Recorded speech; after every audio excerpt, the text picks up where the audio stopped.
বহু চর্চিত দীঘার জগন্নাথ মন্দির। আজকে আমি আপনাদেরকে জানাবো এই জগন্নাথ মন্দির সম্পর্কে সমস্ত বিবরণ।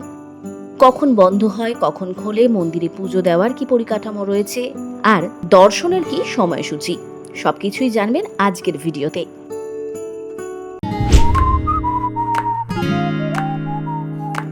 আমরা রিসেন্ট মন্দারমণি ঘুরতে গিয়েছিলাম, আর তার পাশাপাশি ভাবলাম দীঘার জগন্নাথ মন্দিরটাও ঘুরে আসি, যেহেতু এটা স্টেশনের একদমই পাশে।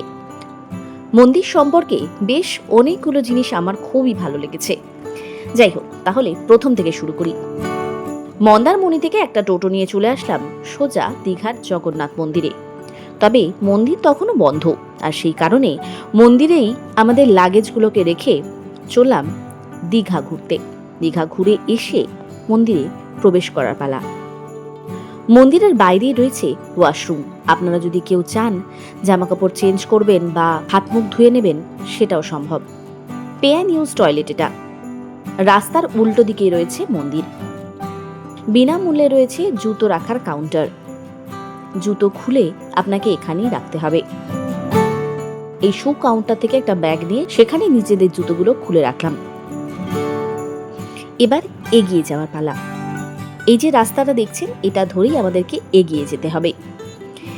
এই রেলিং এর মধ্যে দিয়ে এগিয়ে গিয়ে পেলাম এই বড় গেটটা। সবার চেকিং এখানেই হবে। এই চেকিং এর জায়গায় কিন্তু কোনো রকম ছবি ভিডিও তোলা বারণ। নিজের সাথে ব্যাগ বা যে কোনো ছোট ক্যামেরা বা ডিএসএলআর এই ধরনের জিনিসগুলো কিন্তু এখানে একদমই অ্যালাউ করেন না। এগুলো রাখার আলাদা করে জায়গা রয়েছে। ছোট পার্সও আপনি ক্যারি করতে পারবেন না। মন্দিরের ভিতরে আপনি ফোন নিয়েই প্রবেশ করতে পারবেন। এখনো পর্যন্ত অবশ্য এটা অ্যালাউ করা হচ্ছে। মন্দিরটা কিন্তু বেশ শান্ত আর নিরিবিলি। চলুন ভিতরে প্রবেশ করা যাক। এখান থেকে দেখতে দেখতে দেখে মনে হচ্ছে হুবহু পুরীর জগন্নাথ মন্দির, কিন্তু তা নিয়ে রয়েছে নানান বিতর্ক। তবে সেই সব তর্ক এসবে না গিয়ে চলুন দেখি পূর্ব মেদিনীপুরের এই নবনির্মিত জগন্নাথ মন্দিরটি ঠিক কেমন। এই মন্দিরটি তৈরি হয়েছে 24 একর জমির ওপর, যার উচ্চতা 65 মিটার। মন্দির তৈরি হয়েছে সম্পূর্ণ বেলে পাথর আর গ্রানাইট দিয়ে। দেখতে কিন্তু হুবহু পুরীর মন্দিরের অনুকরণে। মন্দিরের গর্ভগৃহে রয়েছেন প্রভু জগন্নাথ, বলরাম আর সুভদ্রা। দারু মূর্তি মানে নিম কাঠের মূর্তি দিয়ে স্থাপন করা হয়েছে।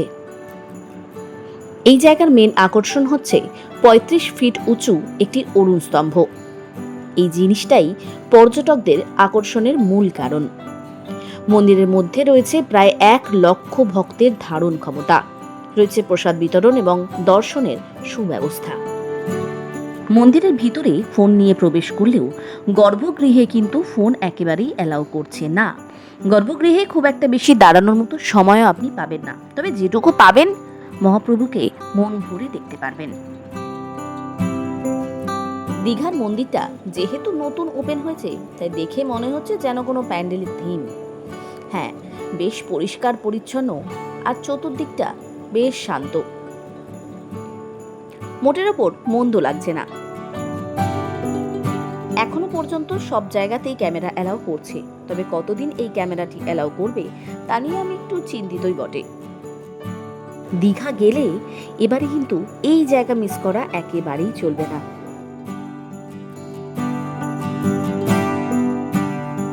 সমস্ত তর্ক বিতর্ককে দূরে রেখে একটা ঘুরতে যাওয়ার জায়গা হিসেবে বা একটা মন্দির হিসেবে এই জায়গাকে আমরা মেনে নিতেই পারি, কারণ একটা মন্দির বা একটা দর্শনীয় স্থান হলে সেই জায়গার সার্বিক উন্নতি তো ঘটেই, তাই না? মন্দির খোলা থাকে সকাল 6টা থেকে দুপুর 1টা পর্যন্ত, আবার বিকেল 4টে থেকে রাত্রি 9টা পর্যন্ত। ভোর 5টা থেকে রাত্রি 9টা পর্যন্ত মন্দিরে পুজো হয়। মঙ্গল আরতি শুরু হয় ভোর 5টার সময়, আর রাত্রেবেলা 9টার সময় হয় শয়ন আরতি। সকাল 7টা থেকে সকাল 9টা এবং বিকেল 5টা থেকে সন্ধ্যে 7টা পর্যন্ত কিন্তু দর্শনার্থীদের ভিড় একটু বেশি থাকে। চলুন আরতির টাইমগুলো জেনে নিই। মঙ্গল আরতি ভোর 5টা থেকে 5টা 30 পর্যন্ত। মাইলাম মানে দেবতাদের পোশাক পরিবর্তন। সকাল 6:30। শাহন মেলা সকাল 7টা থেকে 8টা পর্যন্ত। এই সময়টা চলে বিশেষ দর্শন। ভোগ নিবেদন সকাল 11টা। দুপুরের আহার দুপুর 12টার সময়।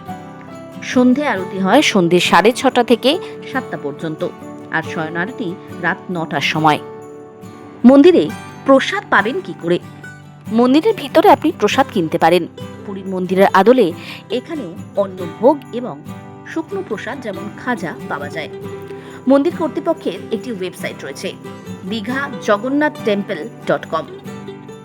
আপনি যদি এখানে অর্ডার করেন তাহলে স্পিড পোস্টের মাধ্যমে প্রসাদ আপনার বাড়ি অবধি পৌঁছে যাবে। রথযাত্রা এবং বিশেষ তিথিতে এইভাবেই বাড়ি বাড়ি প্রসাদ পৌঁছে দেওয়ার ব্যবস্থা রয়েছে। সকাল দুপুর এবং রাতে মন্দির থেকেই প্রসাদ পাওয়া যায়। এবারে বলি মন্দিরের ভিতরে কি কি অ্যালাউ নয়। মন্দিরের ভিতরে চামড়ার বেল্ট, জুতো, সিগারেট, বিড়ি কোনো কিছুই নিয়ে যেতে পারবেন না। এমনকি ডিএসএলআর বা ছোট অ্যাকশন ক্যামেরা এই জাতীয় কোনো কিছুই ভিতরে কিন্তু অ্যালাউ করছে না। ছোটখাটো ব্যাগ থাকলে তাও বাইরে জমা দিয়ে যেতে হবে। আর অবশ্যই জুতো বাইরেই খুলে আসতে হবে, তার জন্য রয়েছে আলাদা কাউন্টার। মন্দিরের বাইরে রয়েছে ক্লক রুম, যে বিষয়টা আমার সব থেকে বেশি ভালো লেগেছে। আপনাদের কাছে যদি বড় লাগেজ থাকে সেটাও আপনারা এখানেই জমা রাখতে পারবেন। ব্যাগ প্রতি 10 টাকা করে এখানে লাগে। আপনি যতক্ষণ ইচ্ছা এই ক্লক রুমে ব্যাগ জমা রাখতে পারেন। সকালে জমা করে সারাদিন ঘুরে বিকেলে এসে আপনার ব্যাগটি নিতে পারেন মাত্র 10 টাকার বিনিময়ে। দীঘার জগন্নাথ মন্দির শুধু একটা উপাসনালয় নয়, এটি শহরের ধর্ম সংস্কৃতিকে ক্রমবর্ধমান গুরুত্ব এবং অগ্রগতির প্রতীক করে তুলছে। আপনি যদি আশীর্বাদ, চমৎকার স্থাপত্যের খোঁজে থাকেন কিংবা কোনো শান্ত জায়গার খোঁজে থাকেন, এই মন্দিরটা আপনার সেই সব চাহিদা পূরণ করবে। দীঘায় থাকাকালীন এই মন্দিরের ভ্রমণ আপনার ভ্রমণকে করে তুলবে আরও প্রশান্তির এক আদর্শ সমন্বয়। দীঘা গেলে অবশ্যই ঘুরে আসুন দীঘার জগন্নাথ মন্দিরে। দীঘা স্টেশন থেকে মাত্র হাঁটা পথে মিনিট 2 তারপরেই পৌঁছে যান দীঘার জগন্নাথ মন্দিরে। এই জায়গা কিন্তু স্টেশনের একদমই পাশে। আজকের মতো এইটুকুই, ফিরে আসবো অন্য কোনো ভিডিও নিয়ে। ততক্ষণ ভালো থাকুন, সুস্থ থাকুন, সঙ্গে থাকুন ট্রাভেলিয়ার।